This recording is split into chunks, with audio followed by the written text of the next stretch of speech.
we have seen and talked a lot about people who are experiencing homelessness having histories of trauma.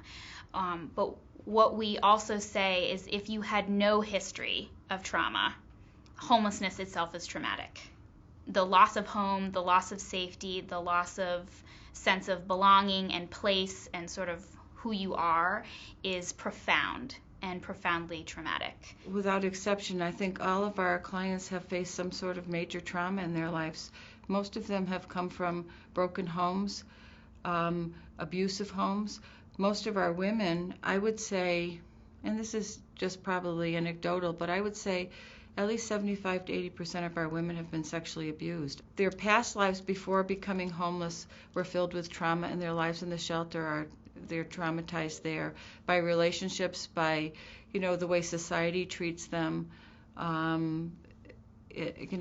Their families. Many of the women, have had kids. The kids are all taken away from them. They're in foster care. They may have been adopted out.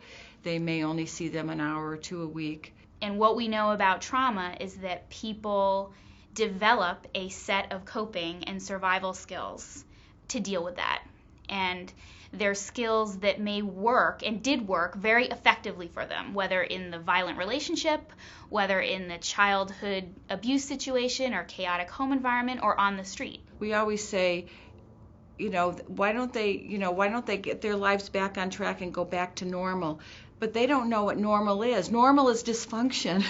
All of those behaviors are behaviors that actually really served someone well at some point.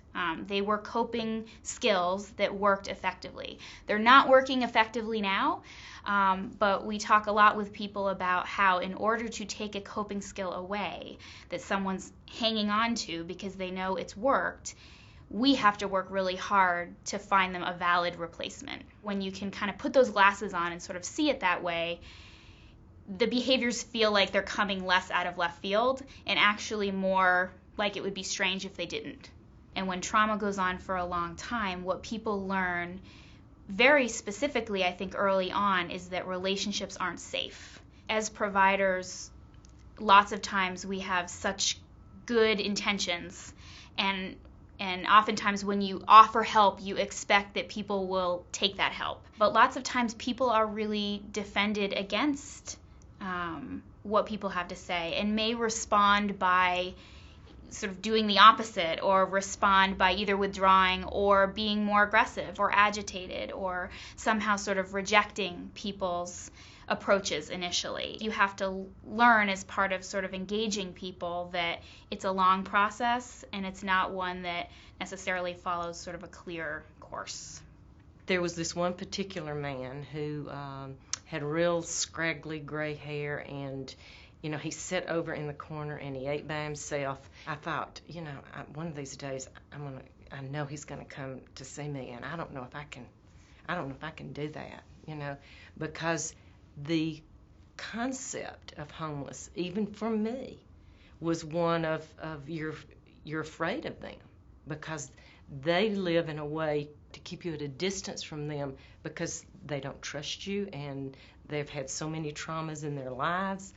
And even I didn't realize that at the time because I had no training. They just put me on the street. And there was an element about caring for people who are disenfranchised that's different. And the biggest element is trust. One of the sort of main tenets, if you will, of trauma and traumatic stress is that it takes control away. It leaves people feeling vulnerable. It leaves people feeling helpless and out of control. So anything that you do later that mimics that is something that leads to re-traumatizing experiences, which is ultimately, in a trauma-informed system, what you want to avoid. So anyhow, I thought, what am I going to do when this guy comes up and I have to touch him and take his blood pressure? Well, lo and behold, my outreach worker finally got him to come, and sit down. Well, he didn't want to take his shirt off for me to take his blood pressure. So, you wait a little bit, and finally he agreed to do that. Well, he was infested with lice and body lice. I couldn't examine him until he had some type of shower. So the outreach worker finally got him. We had our clothes on. We got him in the shower. We bathed him. We took as many clothes off as we could. We bathed him with his clothes on. We took him out. We cut all his hair off. And, during all this, he'd been really cooperative. He hadn't said very much. And so when I got through taking his blood pressure, he said to me, "You're the first person that's touched me in years."